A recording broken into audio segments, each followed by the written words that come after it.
하나님의 열심 13과 다윗 첫 번째 시간입니다. 내 죄가 항상 내 앞에 있나이다.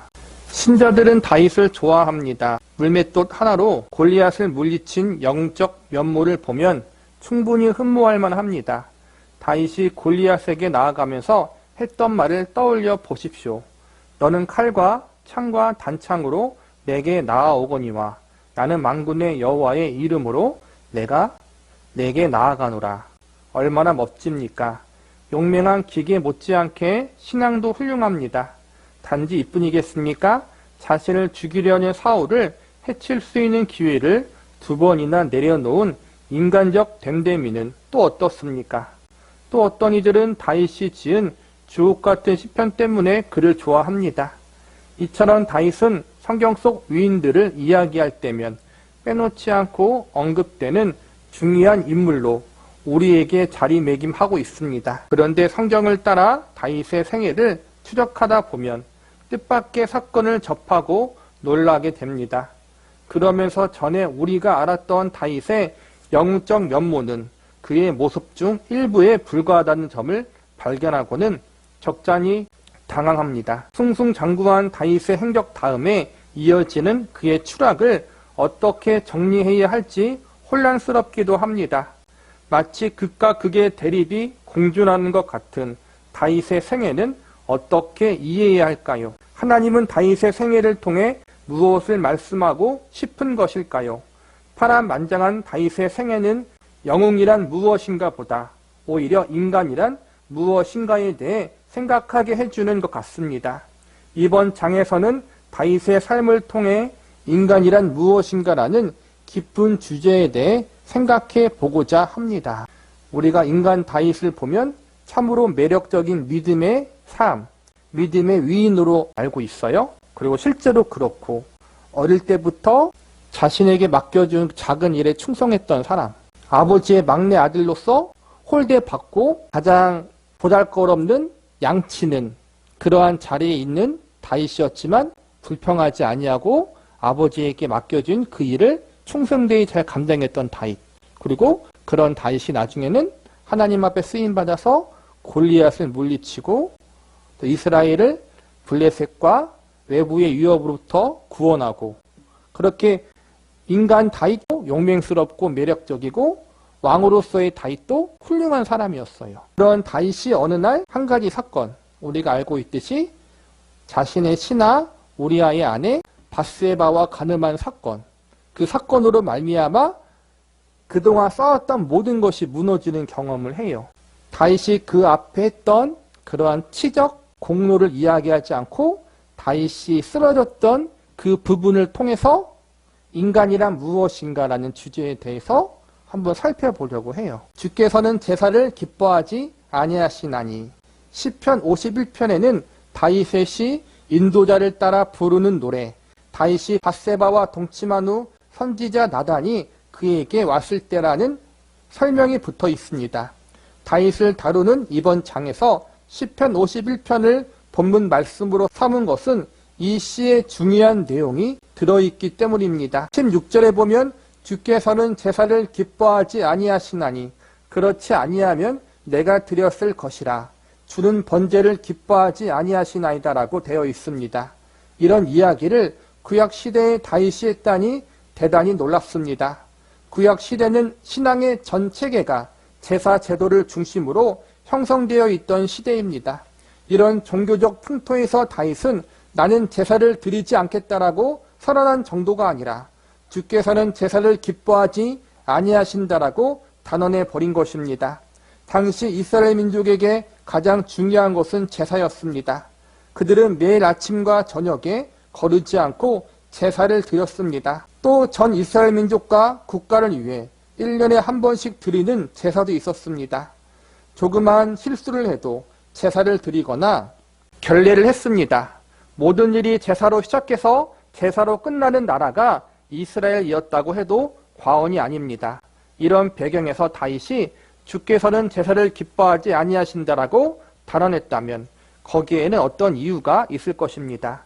다윗이 무엇을 근거로 이렇게 말했는지 살펴보고자 합니다. 구약의 이스라엘 백성들에게 가장 중요한 건 율법이었고, 율법의 중심에는 제사가 있었고, 그 제사의 중심에는 용서함의 제사가 그 중심에 있었어요. 이스라엘 백성들에게 있어서 제사는 하나님의 말씀이고 자신들의 정체성이고 생명이다라고 여길 만큼 중요하게 여겼는데, 지금 다윗이 밧세바와의 사건을 겪은 다음 나단 선지자에게 책망을 받고 회개한 다음에 이런 고백을 하는 거예요. 하나님은 제사를 기뻐하지 않습니다. 이 말은 제사가 필요 없다는 것이 아니라 제사의 참된 의미가 무엇인지 알았다라는 거예요. 승승장구하는 다윗, 몰락하는 다윗. 다윗은 왕으로 기름 부음 받고도 바로 왕위에 앉지 못했습니다. 사울 왕이 물러나지 않았기 때문입니다. 오히려 오랫동안 사울에게 생명의 위협을 받으며 도망 다녀야 했습니다. 사무엘하 1장에 오면 다윗이 사울 왕의 죽음을 예도하는 모습이 나오고, 5장에 오면 드디어 다윗이 왕위에 오르는 장면이 나옵니다. 다윗이 왕으로 정식 취임하기까지 그에게는 어떤 일이 있었을까요? 우리가 잘 아는 사건 두 가지가 있습니다. 하나는 물맷돌로 골리앗을 쓰러뜨린 사건이고, 다른 하나는 사울에게 목숨을 위협받으며 도망 다니던 중 그를 죽일 기회가 있었지만 해치지 않은 사건입니다. 이제 왕으로 등극한 다윗이 어떻게 이스라엘을 강한 나라로 만들어 가는가 하는 내용이 사무엘하 5장부터 쭉 이어집니다. 다윗은 먼저 근방에 있는 나라를 쳐서 항복을 받아내며 이스라엘을 점점 확장해 갑니다. 이어 6장에서는 여호와의 궤를 다윗성으로 옮겨오는 장면이 나오고, 7장에서는 다윗이 성전을 짓고 싶은 마음을 선지자 나단에게 전하는 장면이 나옵니다. 그런데 하나님은 다윗이 성전 짓기를 허락하지 않고 그는 짓지 못하고 대신 나중에 자기 후손이라도 성전 건축을 할 수 있도록 은과 금과 건축 자재들을 모아놓습니다. 솔로몬이 지은 아름다운 예루살렘 성전은 이처럼 다윗이 앞서 준비해 놓았기 때문에 가능했던 것입니다. 이어지는 사무엘하 9장에 보면 다윗이 사울왕의 자손들을 선대하는 장면이 나옵니다. 보통의 경우 선대왕의 혈통은 이후에 모반을 꾀하지 못하도록 전멸하는 법인데, 다윗은 사울의 손자인 무비보셋을 자기 식탁에서 함께 식사하게 할 정도로 잘 대해줍니다. 지금껏 살펴본 다윗은 참으로 완벽한 사람 같습니다. 단지 신앙만 훌륭한 것이 아니라 용감하며 인감이 또한 넘칩니다. 이처럼 다윗은 어디 하나 부족한 것이 없는 사람으로 묘사됩니다. 그런데 성경이 다윗의 좋은 점만 모아 열거에 놓은 듯한 느낌을 주는 데는 다 이유가 있습니다. 바로 사무엘하 11장에 나온 이 사건을 위해서입니다. 그 해가 돌아와 왕들이 출전할 때가 되매 다윗이 요압과 그에게 있는 그의 부하들과 온 이스라엘 군대를 보내니 그들이 암몬 자손을 멸하고 라빠를 에워쌌고 다윗은 예루살렘 그대로 있더라. 저녁 때에 다윗이 그의 침상에서 일어나 왕궁 옥상에 거닐다가 그곳에서 보니 한 여인이 목욕을 하는데 심히 아름다워 보이는지라. 다윗이 사람을 보내 그 여인을 알아보게 하였더니 그가 아뢰되 그는 엘리암의 딸이요 햇사람 우리아의 아내 밧세바가 아니니까 하니. 유명한 밧세바 사건입니다. 다윗은 우리아의 아내 밧세바를 데려와 간음했는데 밧세바가 임신하자 이 사실을 숨기려고 전장에서 맹렬하게 싸우고 있던 우리아를 궁으로 불러들입니다. 그런데 밧세바의 남편 우리아는 충직한 사람이어서 전장에서 돌아온 후에도 집으로 가지 않고 왕궁 문에서 부하들과 함께 밤을 보냅니다. 일이 뜻대로 되지 않자 다윗은 속이 타들어갑니다. 남편이 집을 비운 시기에 밧세바가 임신하였으니 큰일 났습니다. 다윗은 자신의 잘못을 무마할 다른 계략을 세웁니다. 우리아의 상관 요압에게 기별하여 우리아를 최전방 전투에 앞세워 그를 사지로 내몹니다. 간음을 감추려고 살인까지 감행한 것입니다. 다윗의 행적을 칭송하다가도 우리는 밧세바 사건만 만나면 천하에 몹쓸 인간 같으니 하며 다윗을 맹비난합니다. 하지만 조심해야 합니다. 성경이 이 사건을 기록한 이유는 단지 우리더러 다윗의 잘못을 지적하여 비난하게 하려 하는 데 있지 않습니다. 그렇다면 이 사건을 기록해둔 이유는 무엇일까요? 성경을 보면 하나님이 밧세바 사건만큼 엄격한 잣대를 들이대시는 사건도 없는 것 같습니다. 이 사건이 다른 사건보다 훨씬 극악무도하기 때문일까요? 그렇지는 않을 것입니다. 성경에는 이보다 더 추악한 사건도 많이 나오는데 하나님은 그 사건들에서 다윗에게 하듯 하시는 것 같지 않습니다. 그렇다면 성경은 왜 이 일을 가장 치욕스러운 사건으로 여기게 하는 것일까요? 그것은 이 사건이야말로 인간이란 어떤 존재인지를 잘 설명해 주는 좋은 본보기이기 때문입니다. 성경에 보면 다윗이 저질렀던 범죄보다 더 악한 범죄들이 많이 기록되어 있어요. 그런데 다윗처럼 두고두고 하나님이 혼내시는 것 같지는 않아요. 다윗이 거의 죽을 때까지 이 잘못 때문에 혼나게 하시고 마음의 짐을 짊어지게 하셔요. 하나님이 왜 그렇게 다윗에게 엄격한 잣대와 기준을 들이대시고 다윗에게 크게 혼내시고 징계하셨을까? 그리고 그 모습을 성경에 기록하신 이유는 무엇일까? 그것은 이 다윗 사건을 통해서 인간이란 어떠한 존재인지, 인간이란 결국 스스로 아무리 잘났다고 해도 언제나 죄의 유혹에 넘어지고 쓰러질 수밖에 없는 죄인이라는 사실을 알아야 한다는 거예요. 다윗은 이 사건 이전에는 자기가 의로웠다고 여겼어요. 자기가 의인이었다고 여겼다는 거예요. 물론 하나님 앞에 완벽한 의인은 없지만 그래도 상대적으로 우리가 욥기에서 배웠듯이 인과율의 법칙에 의해서 그래도 나는 다른 사람들보다는 의롭다.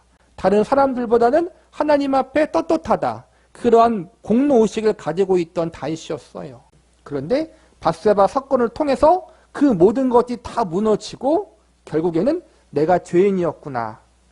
내가 죄의 유혹에 못 이겨서 실수해서 죄를 지었다의 차원이 아니라 내가 알고 보니까 원래부터 죄인이었구나. 이 사실을 깨닫게 되었다는 거예요. 원래부터 지옥 가야 하고 원래부터 죄인이기 때문에 하나님의 엄중한 심판을 받아야 했는데 하나님이 지금껏 나를 은혜 가운데 살려주시고 이 자리에까지 지켜주시고 보호해주시고 인도해 주셨구나. 이것을 알게 되었다는 거예요. 다윗의 인생은 밧세바 사건을 겪으면서 그야말로 돌 하나도 돌 위에 남지 않고 전부 무너지고 맙니다. 그동안 쌓아온 모든 것이 한순간에 숲으로 돌아갑니다. 그런데 어찌 보면 밧세바 사건 정도의 일은 당시 왕정에서라면 얼마든지 있을 수 있는 일일 것입니다. 당신은 왕이라는 지위를 이용하여 얼마든지 남의 아내를 빼앗는 일이 자행되던 시대였기 때문입니다. 그런데 다른 사람에게는 별 문제가 되지 않을 것 같은 이 사건이 다윗에게는 걸림돌이 된다는 사실이 흥미롭습니다.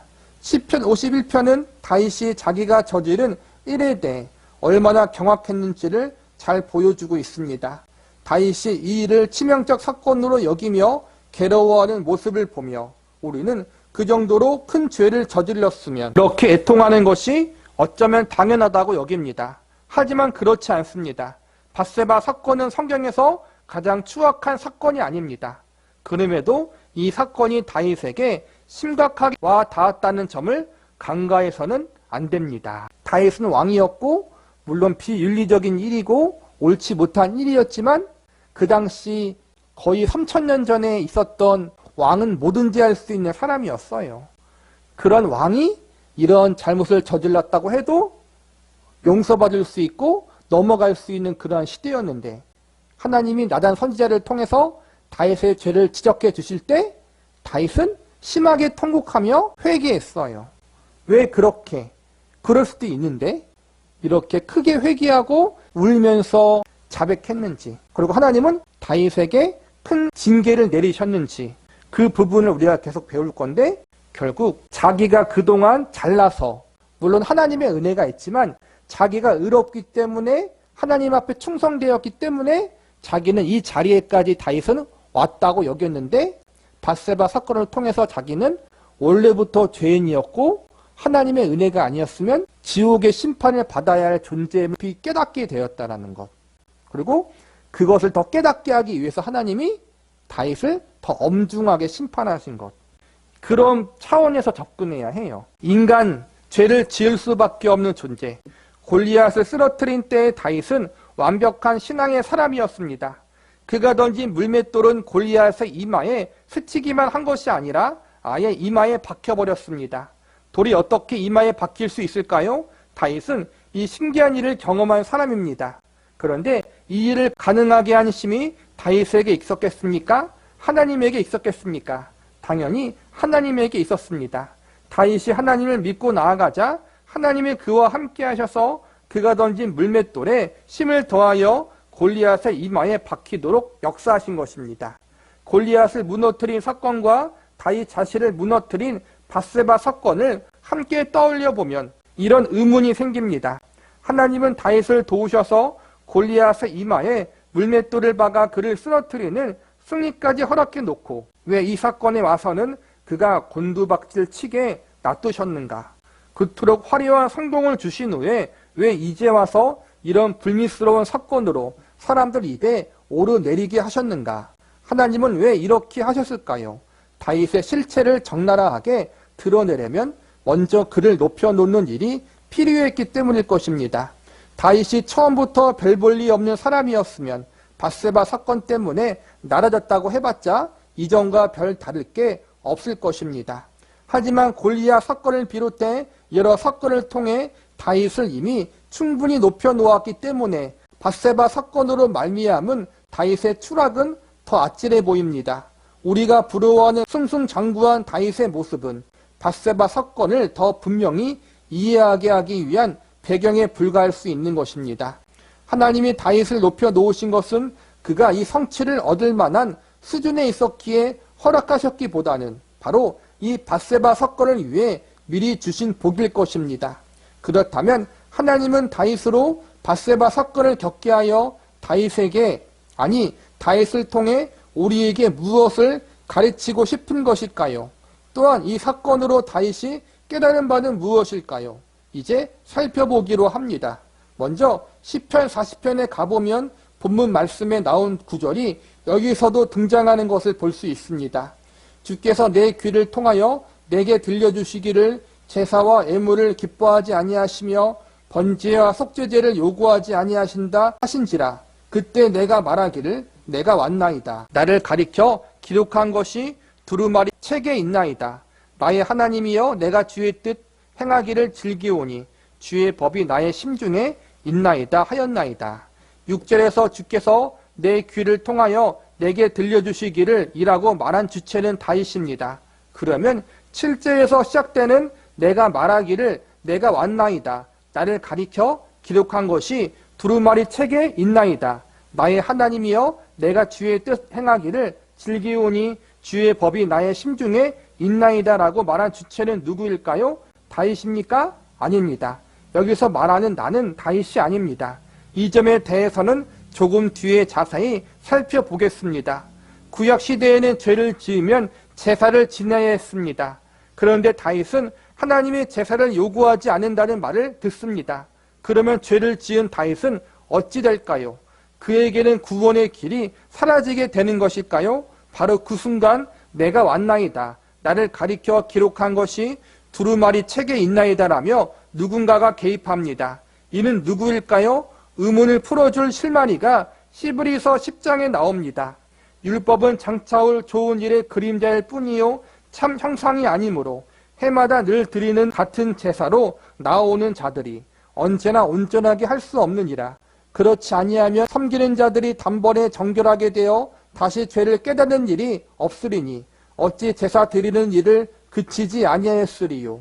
그러나 이 제사들에는 해마다 죄를 기억하게 하는 것이 있나니 이는 황소와 염소의 피가 능히 죄를 없이 하지 못함이라.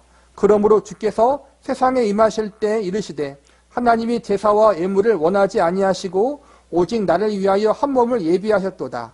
번제와 속죄제는 기뻐하지 아니하시나니 이에 내가 말하기를 하나님이 보시옵소서 두루마리 책에 나를 가리켜 기록된 것 같이 하나님의 뜻을 행하러 왔나이다 하셨느니라. 구약의 제사로는 사람을 깨끗하게 할 수 없다고 합니다. 구약의 제사법, 죄를 지으면 짐승의 생명이 죽어서 나를 대신해서 피 흘려 죽으면 죄를 용서받았는데 그걸로 완전하게 죄를 용서받을 수가 없었다는 거예요. 만약 그걸로 인해서 제사를 통해서 짐승의 제물을 통해서 내 죄가 완전히 용서받았으면 앞으로는 죄를 지으면 안 되는데 또 죄를 짓잖아요. 완전한 죄의 해결책이 아니었다라는 거예요. 제사로 인간의 죄를 완전히 속할 수 없다. 사할 수 없다. 그러면서 갑자기 하나님이여 보시옵소서 두루마리 책에 나를 가리켜 기록된 것과 같이 하나님의 뜻을 행하려 왔나이다. 이것은 예수님이 구약시대에서 예수님 스스로가 말씀하시는 내용이 기록되어 있는 거예요. 즉 제사를 통해서 인간의 죄가 완전히 용서받는 것이 아니라 하나님이 준비하신 메시아 예수 그리스도를 통해서 인간의 죄가 완전히 용서되어진다는 사실을 시편 40편에 기록하고 히브리서가 이것을 알려주고 있다는 거예요. 그러니까 밧세바의 사건은 뼈아픈 다윗의 실수고 아픔이지만 이것을 통해서 근본적인 죄의 용서함이 인간의 열심, 종교적인 의식에 의한 것이 아니라 하나님이 예비하신 은혜, 예수 그리스도를 통해서 이루어진다는 사실을 아는 자리에까지 하나님이 이끄셨다는 거예요. 그래서 등장하시는 이가 예수 그리스도입니다. 히브리서 10장 5절을 보면 그러므로 주께서 세상에 임하실 때 이르시되 하나님이 제사와 예물을 원하지 아니하시고 오직 나를 위하여 한 몸을 예비하셨도다라고 하여 여기 등장한 한 몸이 구약의 여느 제물과는 다른 존재임을 알 수 있습니다. 이 한 몸은 온전한 제물로 오신 예수 그리스도를 가리킵니다. 하나님의 제사를 기뻐하지도 요구하지도 않는다고 말씀하신 것은 그런 제사로는 죄 문제에 대한 근본적인 해결이 될 수 없기 때문입니다. 즉 제사와 제물로는 죄를 짓는 자신이 어찌할 수 없었던 것입니다. 히브리서는 시편 40편을 인용해 내가 왔나이다 라고 말한 주체가 바로 예수 그리스도임을 분명히 하고 있습니다. 앞서 언급한 구약의 제사제도에서 다룬 제물은 예수 그리스도의 상징에 불과합니다. 구약 시대의 죄 씻음을 받을 수 있었던 것도 바로 이 제물이 예수 그리스도를 예표하며 상징하기 때문입니다. 구약 시대의 제사제도, 모든 종교적인 의식, 이것은 앞으로 오실 예수님을 예표하는 거예요.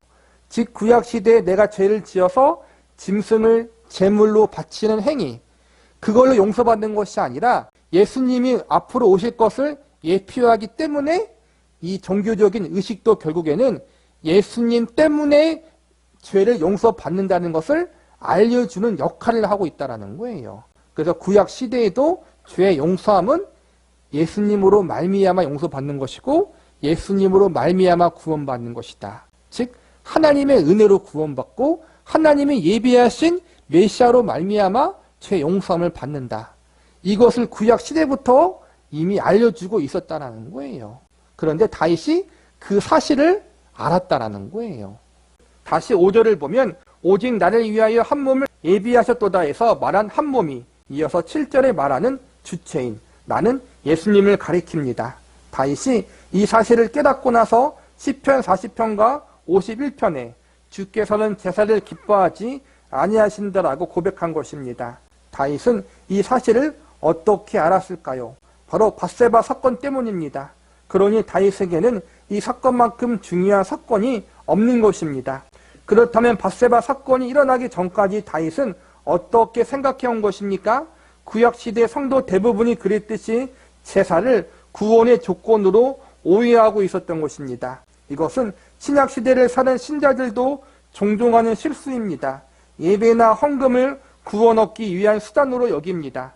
이런 생각은 깊이 뿌려져 있어서 종종 이렇게 표출됩니다. 신자답게 살지 못했다는 자책감이 들 때면 평소보다 더 센 강도로 신앙생활을 하여 안심하려고 합니다. 저번에는 주일을 한 달이나 빼먹고 골프 치러 다녔다. 비록 우승했지만 마음이 찜찜하다라는 생각이 들면 헌금을 많이 합니다. 골프에서 우승한 상금을 다 털어서 헌금하고 나면 마음이 좀 가벼워집니다. 구원이 값없이 주어진 은혜라는 사실을 안다고 하면서도 우리에게는 이런 모습이 많습니다. 구원의 조건을 자기가 충족하려 하거나 구원의 이유를 자기 자신에게서 찾으려는 본성이 우리에게 있는 것입니다. 그래서 구약 시대에도 제사를 구원의 조건으로 생각했던 것입니다. 나는 제사를 드렸으니 구원은 받겠지 하며 안심하려 들 뿐 제사가 의미하는 바에 대해서는 깊이 생각하려고 하지 않습니다. 제사 자체가 중요한 것이 아니라 종교적인 열심과 의식 자체가 중요한 것이 아니라 그 안에 들어있는 본질과 의미, 이걸 통해 하나님이 우리에게 무엇을 말씀하시려고 하는가를 아는 것이 중요하다는 거예요. 좀 우리의 신앙의 열정이 식어진 것 같으면 하루 날 잡아서 열심히 교회에 와서 기도하든지 혹은 휴가철에 기도원에 가서 2박 3일 금식하며 기도하면서 내 신앙을 회복해야지. 뭐 이거 자체가 나쁜 건 아니라고 봐요. 저는 필요하다고 봐요. 그런데 그것이 마치 나의 공로가 되고 내 의가 되어서 하나님 앞에 떳떳해지고 싶어하는 그런 마음에서 하면 안 된다는 거예요. 그것이 구원의 조건인 것처럼 생각해서도 안 된다는 거예요. 우리의 구원의 조건, 우리의 신앙생활의 모든 의미는 하나님의 은혜와 예수 그리스도 안에 있다는 사실을 늘 우리는 기억해야 해요. 신약시대를 살아가는 우리도 이러한 실수를 저지르는데 구약시대에는 더했겠죠. 종교적인 의식이 율법의 지킴이 제사를 지내는 것이 구원의 조건이라고 여기는 것은 그 시대에는 당연할 수 있어요. 그런데 하나님은 다윗에게 밧세바 사건을 통해서 자기가 저지른 최악의 잘못과 실수를 통해서 이 모든 자기의 생각을 철저하게 깨트려 버리시고 하나님의 은혜로 구원받고 하나님의 은혜로 살아갈 수 있고 예수님으로 말미암아 내가 숨쉬고 살아갈 수 있다. 그분이 나의 전부이고 생명이다라는 사실을 구약시대에 알려주셨다는 거예요. 자기가 잘 나갔을 때 하나님 앞에 더 큰 은혜를 받은 것이 아니라 자기가 더 죄인의 자리에 있을 때 하나님의 은혜가 무엇인지를 더 깊이 알게 하신 거예요. 우리가 신앙의 위인으로 알고 있는 다윗도 밧세바 사건을 겪기 전까지는 이런 면에서 우리보다 한 걸음도 앞서 있지 않았습니다. 그는 밧세바 사건을 저지르기 전까지 승승장구하는 신앙을 가졌습니다. 하지만 이 신앙은 하나님으로 말미암기보다는 자기 열심과 의욕에 근거한 종교 행위에 불과했던 것입니다. 성경은 밧세바 사건 이전에 일치월장하는 다윗의 행적을 보여주면서 궁극적으로 이 이야기를 하고 싶었던 것 같습니다. 다윗이 겨우 물맷돌 몇 개로 장사 골리앗을 쓰러뜨리고 자기를 죽이려고 쫓아다니는 사울 왕을 헤아리려 하지 않고 살려준 것은 하나님으로 말미암은 신앙이 아니라 자기 열심에 근거한 하나의 종교 행위요 도덕적 선에 불과할 수 있다는 것입니다. 자기 스스로 하나님을 만족시켜 드릴 수 있고 자기 행위로 하나님 앞에 칭찬받을 수 있을 것이라고 생각하던 다윗은 밧세바 사건을 겪으면서 아 이게 아니구나. 나는 선을 행할 수 있는 사람이 아니구나. 나는 죄밖에 지을 수 없는 존재구나. 하나님 없이는 나는 아무것도 아니구나 라는 사실을 깨닫게 된 것입니다. 이 사실을 다른 사람이 아닌 바로 자기 자신에게 들켜버린 것입니다. 그렇다면 하나님은 다윗으로 하여금 밧세바 사건을 겪게 하여 다윗을 통해 우리에게 무엇을 가르치고 싶으셨던 것일까요? 그것은 바로 인간이란 죄를 지을 수밖에 없는 존재라는 것입니다. 제 아무리 신앙이라는 이름으로 눈부신 성취를 이루어냈다고 하더라도 인간은 본질상 죄를 지을 수밖에 없는 연약한 존재라는 것입니다. 우리가 잘 나갈 때나 성공할 때나 기도의 응답을 받을 때 우리는 교만해져요. 하나님의 은혜로 인해서 이 모든 게 됐다는 걸 알지만 내가 어떠한 존재였는지를 망각할 때가 많아요. 그런데 다윗처럼 내가 넘어지고 쓰러질 때 비로소 깨달아요. 지금까지 모든 것은 하나님의 은혜 때문에 가능했고 나는 원래부터 죄인이었고 나에게로부터 나올 거는 죄밖에 없다 라는 사실을 깨닫게 돼요. 그러므로 내가 아무리 잘나봤자 나는 잘난 죄인이에요. 하나님 앞에 선을 열심히 행하는 죄인이에요. 선을 행하지만 죄인이라는 거예요. 하나님 말씀에 순종하지만 여전히 죄인이라는 거예요. 그렇기 때문에 우리의 구원은 나의 그 어떠한 것으로 결코 이룰 수 없다는 거예요. 오직 하나님의 은혜, 예수 그리스도밖에 나를 구원하실 분이 없다는 것. 우리가 넘어지고 쓰러질 때 비로소 더 절실히 깨닫게 된다는 거예요. 다윗의 이런 밧세바 사건을 통해서 다윗만 그런 것이 아니라 우리도 마찬가지다. 우리도 다 죄인이고 우리도 언제든지 넘어지고 쓰러질 수 있는 죄인이다. 드러나지 않을 뿐이지. 그렇기 때문에 우리는 우리 자신을 의지하는 삶을 살면 안 돼요. 우리는 겸손히 하나님을 의지하고 그리고 어떠한 상황 속에서라도 우리의 공로나 우리의 의로움이나 우리의 어떠함으로 우리는 구원을 이룰 수 없다는 사실을 늘 깨닫고 예수님만이 나의 구원이시고 그리고 내 신앙 생활을 내가 유지하며 살아갈 수 있는 것, 하나님을 바라보고 의지하며 살아갈 수 있는 것 역시도 예수님의 도우심과 은혜가 없으면 가능할 수 없다는 사실, 나는 내 신앙을 유지할 수 없고 지킬 수도 없다는 사실, 구원만이 아니라 신앙생활도 마찬가지라는 거예요. 이 사실을 우리가 다윗의 사건을 통해서 또 성경 말씀을 통해서 더 깊이 절실히 깨달을 수 있는 그런 시간들이 되기를 바라겠습니다.